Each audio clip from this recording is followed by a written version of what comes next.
Sebaliknya, terdapat indikasi bahwa pendekatan yang lebih diutamakan adalah membangun institusi, memperkuat kapasitas birokrasi, dan mengubah lingkungan kebijakan tempat seluruh pelaku ekonomi beroperasi. Namun apakah perubahan institusi benar-benar mampu menggeser keseimbangan kekuasaan antara negara dan oligarki? Ataukah perubahan itu hanya menciptakan bentuk hubungan baru yang lebih kompleks? Untuk menjawabnya, kita harus melihat bagaimana kebijakan-kebijakan konkret mulai mengubah posisi negara dalam mengarahkan pembangunan nasional. Dan di sanalah arah cerita ini mulai berubah. Untuk 267 juta rakyat kita, untuk negara. Jika bab 1 mengajak kita memahami bagaimana sebuah negara berhadapan dengan oligarki melalui kekuatan institusi, maka pertanyaan berikutnya adalah, seperti apa institusi itu diperkuat dalam praktik? Jawabannya mungkin tidak langsung mengarah pada teori politik, melainkan pada sesuatu yang setiap hari dilihat masyarakat. Jalan tol, pelabuhan, bandara, bendungan, kawasan industri. Sekilas, semua itu tampak sebagai proyek pembangunan biasa. Namun dalam perspektif ekonomi politik, pembangunan fisik seringkali memiliki makna yang jauh lebih besar daripada sekadar menambah panjang jalan atau mempercepat distribusi barang. Ia dapat menjadi instrumen negara untuk mengubah peta kekuatan ekonomi. Sebelum pemerintahan Joko Widodo, aktivitas ekonomi Indonesia masih sangat terkonsentrasi di Pulau Jawa, terutama di kawasan Jabodetabek.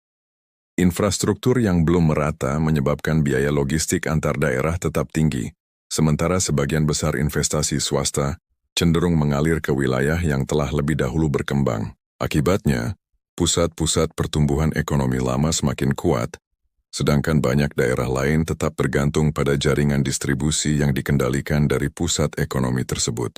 Dalam kondisi seperti itu, negara memiliki ruang yang lebih sempit untuk mengarahkan investasi ke wilayah baru, bukan semata-mata karena kurangnya regulasi, tetapi karena kapasitas fisik negara memang belum memadai. Investor tentu akan memilih lokasi yang paling efisien bagi kegiatan usahanya. Selama infrastruktur tidak tersedia, pilihan tersebut hampir selalu jatuh pada kawasan yang sudah berkembang lebih dahulu. Disinilah arah kebijakan Jokowi mulai terlihat berbeda. Alih-alih hanya menawarkan berbagai insentif kepada investor, pemerintah memilih membangun fondasi yang memungkinkan pusat-pusat ekonomi baru tumbuh di luar wilayah lama. Jalan tol menghubungkan kawasan industri dengan pelabuhan. Pelabuhan memperlancar arus logistik antar pulau.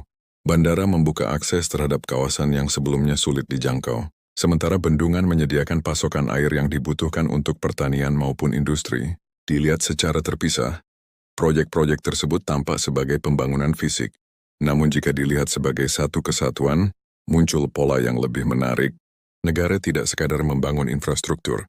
Negara sedang membangun kapasitas untuk menentukan kemana aktivitas ekonomi akan bergerak. Dalam ilmu politik, kemampuan seperti ini sering disebut sebagai state capacity. Semakin besar kapasitas negara dalam menyediakan infrastruktur, mengelola birokrasi, dan mengordinasikan pembangunan, semakin besar pula kemampuannya memengaruhi arah perkembangan ekonomi nasional. Dengan kata lain, negara tidak lagi hanya menjadi pengawas pasar. Negara mulai berperan sebagai arsitek yang menentukan kerangka tempat pasar bekerja. Perubahan tersebut juga terlihat melalui penguatan peran badan usaha milik negara.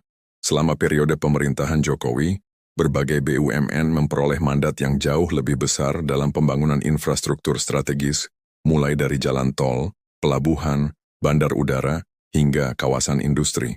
Pendukung kebijakan ini berpendapat bahwa langkah tersebut memberi pemerintah keleluasaan untuk menjalankan proyek-proyek jangka panjang yang belum tentu